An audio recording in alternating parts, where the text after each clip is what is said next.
বলো কিছু বলো।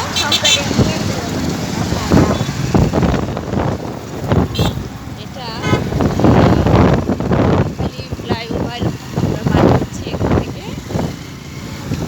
এই ফ্লাইওভারে সচরাচর সাধারণ পাবলিককে উঠতে দেওয়া হয় না, কিন্তু আজকে কোনো ধরনের আইন শৃঙ্খলা বাহিনী নাই, সবাই উঠছে।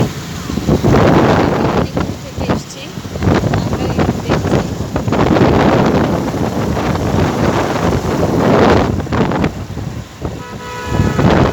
শহরে কোনো জায়গাতে কোনো ট্রাফিক পুলিশ নাই, সাধারণ ছাত্ররাই ট্রাফিক কন্ট্রোল করছে।